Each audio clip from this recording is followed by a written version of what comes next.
Hello everyone. Topic wise MCQ series में आज का हमारा टॉपिक है crystal lattice and unit cell. इसके रिगार्डिंग जितने भी एमसीक्यूज़ बनते हैं उन सबको हम आज की वीडियो में कवर करने की कोशिश करेंगे। तो हमारा पहला क्वेश्चन है, which of the following does not represent a type of crystal system. इनमें से कौन सा क्रिस्टल सिस्टम को रिप्रेजेंट नहीं करता। ऑप्शंस हैं मोनोक्लिनिक, आइसोट्रोपिकल, क्यूबिक और टेट्रागोनल। तो आपको पता है मोनोक्लिनिक, क्यूबिक और टेट्रागोनल ये हमारे क्रिस्टल सिस्टम होते हैं, बट आइसोट्रोपिकल कोई भी क्रिस्टल सिस्टम नहीं होता। तो पहले क्वेश्चन का आंसर हो जाएगा option B, isotropical. Next question है, which of the following unit cell has maximum number of atoms. किस में मैक्सिमम नंबर ऑफ एटम्स होते हैं। ऑप्शंस है बीसीसी, सिंपल क्यूबिक, एफसीसी और एचसीपी। तो हमें पता है बीसीसी में मैक्सिमम 2 एटम्स होते हैं एक यूनिट सेल में। सिंपल क्यूबिक जिसमें सिर्फ कॉर्नर्स पे प्रेजेंट हो उसमें पर यूनिट सेल 1 एटम होता है। एफसीसी में पर यूनिट सेल 4 एटम्स होते हैं, 1 कॉर्नर पे और 3 फेस सेंटर्स पे। और एचसीपी में मैक्सिमम 6 एटम्स होते हैं। तो इसमें यही पूछा है कि किस में मैक्सिमम नंबर ऑफ एटम्स होते हैं। तो हमारा आंसर हो जाएगा option D, HCP. HCP has maximum number of atoms that is 6। Next question है, which are the characteristic of monoclinic sulphur. अब ये इनके एक्सियल लेंस और एक्सियल एंगल का रिलेशन है। इसके रिगार्डिंग पहले से ही वीडियो चैनल पे अपलोडेड है, उसका लिंक आपको नीचे डिस्क्रिप्शन में मिल जाएगा। उसमें हमने ट्रिक्स के साथ ये चीज़ें सोल्व की हुई है कि एक्सियल लेंथ की कितनी होगी, एक्सियल एंगल और एक्सियल लेंस का रिलेशन क्या होगा। ये सब उसमें हमने अच्छे से ट्रिक्स के साथ याद किए हुए हैं। ट्रिक्स के साथ पूरा टॉपिक कवर कर रखा है। तो आप अगर आपको ट्रिक आती है तो वेल एंड गुड, लेकिन नहीं आती है तो आप वो वीडियो देख सकते हैं। उसमें आपको एक बार समझने के बाद आपको सारे टॉपिक्स इसके रिगार्डिंग क्लियर हो जाएंगे।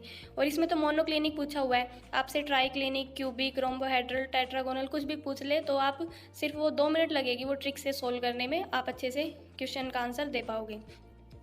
तो इसमें है, इनमें से कौन से मोनोक्लिनिक सल्फर की कैरेक्टरिस्टिक है। तो मोनोक्लिनिक में इसका आंसर हो जाएगा ऑप्शन बी। इसमें जो एक्सियल लेंस है वे सारी ही अनइक्वल होती हैं। A is not equal to B, not equal to C. और अल्फा और गामा एंगल 90 डिग्री के होते हैं और बीटा 90 का नहीं होता। तो थर्ड क्वेश्चन का आंसर हो जाएगा ऑप्शन बी। फोर्थ क्वेश्चन है, in which of the following crystal system FCC unit cell exist. इनमें किस में एफसीसी यूनिट सेल एग्जिस्ट करती है। तो ये क्वेश्चन है हमारा ब्रेवियस लैटिस से। ब्रेवियस ने दिए थे कि जो हमारे 7 क्रिस्टल सिस्टम होते हैं उनके करस्पॉन्डिंग 14 लैटिसेस होते हैं, 14 टाइप के लैटिस होते हैं। तो ये आपको यहाँ पे दिख रहा होगा, देखो, there are 14 lattices corresponding to 7 crystal system, they are known as Bravais lattice. इसमें जैसे हमारे 7 क्रिस्टल सिस्टम है, cubic, tetragonal, orthorhombic, monoclinic, triclinic, hexagonal, rhombohedral. तो इसमें जो क्यूबिक है उसमें 3 टाइप के लैटिस होते हैं, 3 टाइप के लैटिस होते हैं, सिंपल, फेस सेंटर्ड और बॉडी सेंटर्ड। टेट्रागोनल में 2 होते हैं, सिंपल और बॉडी सेंटर्ड। ऑर्थोरोम्बिक में 4 होते हैं, simple, face centred, body centred and centred. Monoclinic में 2 होते हैं, सिंपल एंड बॉडी सेंटर्ड। और ट्राइक्लिनिक, हेक्सागोनल, रोम्बोहेड्रल सिर्फ सिंपल होता है। तो इसमें पूछा इनमें से किस में फेस सेंटर। तो फेस सेंटर किस में है यहाँ पे, क्यूबिक और ऑर्थोरोम्बिक। तो सिर्फ क्यूबिक और ऑर्थोरोम्बिक में ही एफसीसी यूनिट सेल एग्जिस्ट करती है। तो इसका हमारा आंसर हो जाएगा option B, orthorhombic and cubic. Next question है, in which crystal alternate tetrahedral voids are occupied. तो इनमें से किसका, ये जो NaCl, ZnS, कैल्शियम फ्लोराइड और सोडियम ऑक्साइड, इनके सारे क्रिस्टल सिस्टम कैसे हम ड्रॉ करते हैं, क्या इनकी ट्रिक्स होती है, कौन सा कटाइन कहाँ पे प्रेजेंट होता है, अनाइन कहाँ प्रेजेंट होते हैं, इनका कोऑर्डिनेशन नंबर क्या है, इन सब के रिगार्डिंग भी चैनल पे वीडियो अपलोडेड है। उसका लिंक भी आपको नीचे डिस्क्रिप्शन मिल जाएगा, आप वहाँ से चेक कर सकते हैं। 1-2 बार आप करोगे, प्रैक्टिस करके देखोगे तो आपको ये क्लियर हो जाएंगी। तो इनमें पूछा है कि अल्टरनेट टेट्राहेड्रल वॉइड्स ऑक्युपाई होते हैं। तो जो NaCl है इसमें तो ऑक्टाहेड्रल वॉइड ऑक्युपाई करता है हमारा कटायन। कैल्शियम फ्लोराइड और सोडियम ऑक्साइड जो ऑप्शन बी और डी है, इनमें सारे टेट्राहेड्रल वॉइड्स ऑक्युपाई होते हैं। सिर्फ जिंक सल्फाइड एक ऐसा क्रिस्टल है जिसमें अल्टरनेट टेट्राहेड्रल वॉइड्स ऑक्युपाई होते हैं, एक के बाद एक, मतलब एक टेट्राहेड्रल वॉइड ऑक्युपाई होगा, उससे एडजेसेंट वाला हमारा एम्प्टी रहेगा, फिर नेक्स्ट वॉइड ऑक्युपाई होगा, इस तरह से। तो इसका आंसर हो जाएगा option C, zinc sulphide. Next question है, the lattice site in a pure crystal can not be occupied bye.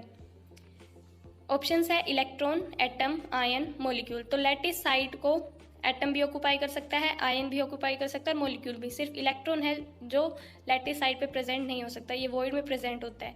तो इसका आंसर हो जाएगा option A, electron. 7th question है most asymmetric crystal system is, इनमें से कौन सा मोस्ट एसिमेट्रिक है? तो most asymmetric option C, triclinic. Triclinic is the most asymmetric crystal system because इसमें सारे ही एक्सियल लेंथ्स और एक्सियल एंगल्स वो कोई भी में इक्वल नहीं होते, सब अनइक्वल्स होते हैं। तो triclinic is the most asymmetric crystal system. And cubic अगर पूछ ले मोस्ट सिमेट्रिक क्रिस्टल सिस्टम तो उसका आंसर है क्यूबिक। उसमें A equal to B equal to C होता है और अल्फा बीटा गामा इक्वल होते हैं, वो 90 डिग्री के इक्वल होते हैं। तो क्यूबिक मोस्ट सिमेट्रिक है। और ट्राइक्लिनिक में A is not equal to B not equal to C होता है, अल्फा बीटा गामा भी इक्वल नहीं होते, वो 90 डिग्री के इक्वल भी नहीं होते। तो इसका आंसर हो जाएगा most asymmetric crystal system, option C, triclinic. Next question है in NaCl the chloride ion occupy the space in. Chloride ion कौन सा स्पेस ऑक्यूपाई करते हैं? तो NaCl के स्ट्रक्चर में जो क्लोराइड आयन है वो FCC फॉर्म करते हैं और Na+ आयन है वो सारे ऑक्टाहेड्रल वॉइड्स ऑक्यूपाई करते हैं। तो NaCl का क्या स्ट्रक्चर, वो भी आप जो वीडियो नीचे लिंक दिया गया डिस्क्रिप्शन में, आप वहाँ से चेकआउट कर सकते हैं। हमने NaCl का स्ट्रक्चर अच्छे से स्टडी किया हुआ है। तो क्लोराइड आयन ऑक्यूपाई करता है FCC, तो इसका आंसर हो जाएगा option A, FCC। Chloride ion occupy the space in FCC। Next question है number of atoms per unit cell in FCC system is. FCC में मैक्सिमम कितने नंबर ऑफ एटम्स होते हैं? तो FCC में होते हैं 4। एक तो कॉर्नर पे, क्योंकि कॉर्नर पे 8 प्रेजेंट होते हैं, 8 कॉर्नर होते हैं, 8 कॉर्नर्स, और कॉर्नर पे जो एटम है उनका कॉन्ट्रीब्यूशन 1/8 होता है। तो 1/8 × 8 तो दैट इज़ 1। तो मतलब कॉर्नर पे ओवरऑल एटम 1 होता है। और फेस सेंटर पे 6 फेस सेंटर होते हैं, एक का कॉन्ट्रीब्यूशन 1/2 होता है। तो 1/2 × 6 दैट इज़ 3। तो 3 + 1 4 एटम्स होते हैं per unit cell in FCC system. तो इसका आंसर हो जाएगा ऑप्शन बी, 4। नेक्स्ट क्वेश्चन है number of octahedral and tetrahedral sites in FCC system is respectively. FCC system में number of atoms per unit cell 4 होते हैं। तो इसमें जो ऑक्टाहेड्रल वॉइड है दैट इज इक्वल टू कि कितने एटम हैं, और टेट्राहेड्रल वॉइड उसका ट्वाइस होता है। तो इसमें होता है 4 ऑक्टाहेड्रल वॉइड्स होते हैं और 8 टेट्राहेड्रल वॉइड्स होते हैं।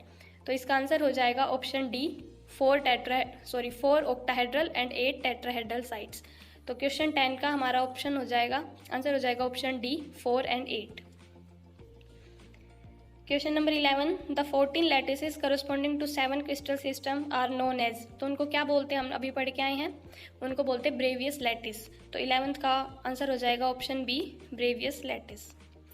Question number 12 which of the following is the structure of CSCl crystal.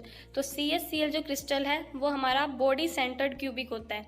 इसमें क्लोराइड आयन कॉर्नर्स पे प्रेजेंट होते हैं और सीजियम आयन बॉडी सेंटर में प्रेजेंट होता है। तो इसका स्ट्रक्चर होता है बॉडी सेंटर्ड क्यूबिक। तो 12th का आंसर हो जाएगा option A, body centred cubic. आज के लिए इतना ही। Thank you so much for watching.